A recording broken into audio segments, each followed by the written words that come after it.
Imagine standing in your off-grid workshop, surrounded by old, rusted tools that most people would toss away without a second thought.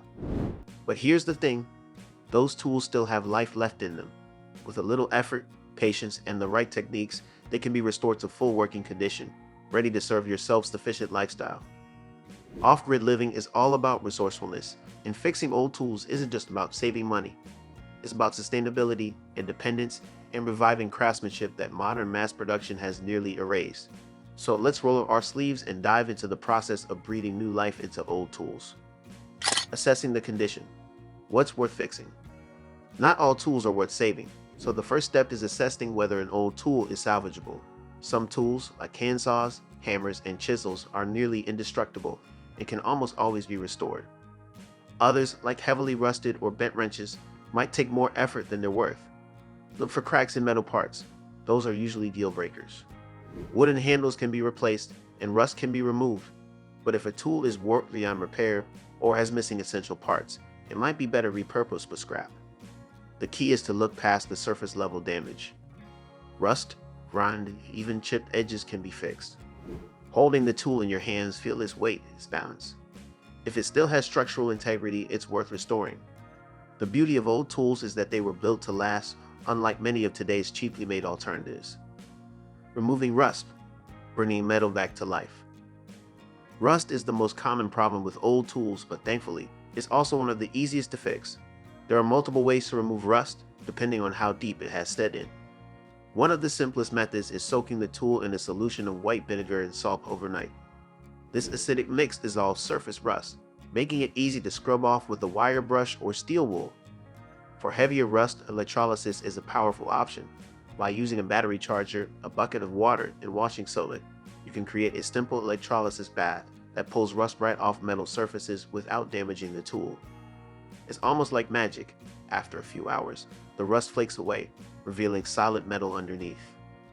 A quicker but more abrasive method is using a flap disc on an angle grinder or a wire wheel on a drill. These remove rust in seconds, but should be used carefully to avoid taking off too much metal. Restoring wooden handles, strength and comfort. Many old tools have wooden handles that are cracked, splintered, or worn smooth from decades of use. If a handle is still structurally sound, sanding it down and applying linseed oil can bring back its strength and grip. However, if the wood is too damaged, it's often best to replace it entirely. Replacing the handle requires some woodworking skill, but is well worth the effort. A new hickory handle, shaped and fitted properly, can make an old axe, hammer, or chisel feel brand new. The trick is ensuring a tight fit where the handle meets the metal. Wedge inserts help secure the handle in place, while a coat of boiled linseed oil protects it from moisture and wear. A good handle transforms a tool from something uncomfortable and unreliable into something that feels like an extension of your own hand. Sharpening blades, getting an edge back. Any tool with a cutting edge, axes, knives, chisels, or planes, needs to be properly sharpened to work efficiently. Dull tools not only make work harder, but they can also be dangerous. Sharpening is both an art and a science, and doing it correctly extends the life of your tools significantly.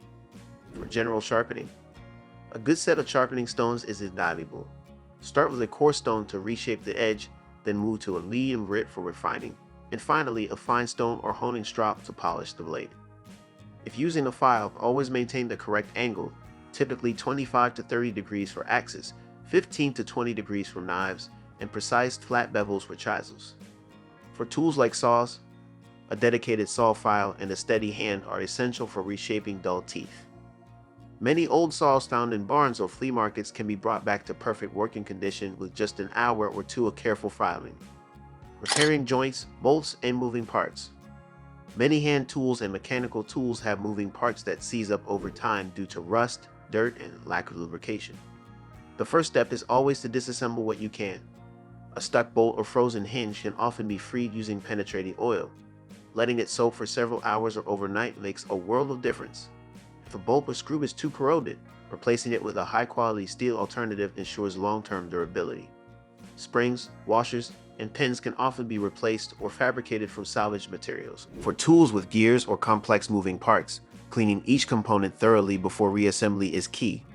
A little lithium grease or machine oil on moving joints makes old tools function like new ones again.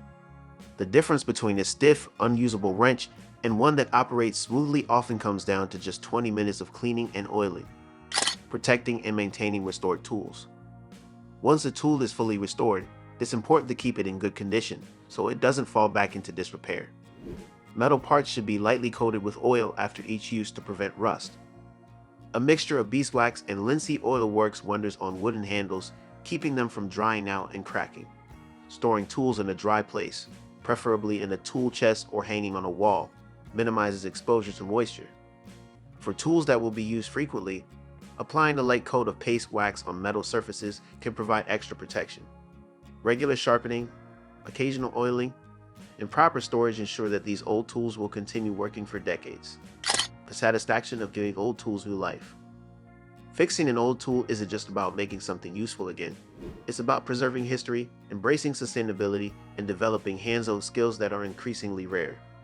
There's something deeply rewarding about taking an object that others would discard and turning it into a reliable working tool. Each restored tool has a story, where it came from, what it was used for, and now how it continues to serve in an off-grid setting. More than just saving money, restoring tools is an act of self-reliance. It means fewer dependencies on cheaply made, disposable products. It means keeping valuable resources in use rather than letting them go to waste.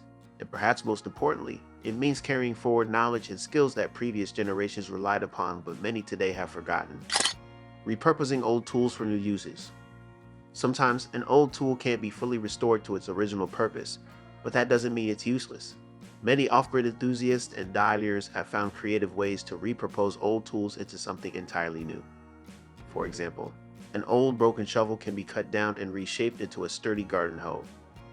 A rusted-out saw blade can be turned into a custom knife or scraper. Old wrenches and pliers that are beyond repair can be welded together to create brackets, tool hooks, or even artistic decorations for a workshop. An axe head with a broken handle can be transformed into a handy splitting wedge. Even wooden handles from beyond repair tools can be repurposed into stakes, mallet heads, or furniture parts. The key is looking at each worn-out tool not as junk, but as raw material for something new. By thinking creatively, you can keep old tools working in fresh ways, reducing waste and ensuring that nothing goes to the landfill before it's truly beyond use. Revive, restore, reuse. Every tool deserves a second chance, and with the right techniques, even the rustiest, most neglected tool can be brought back to life.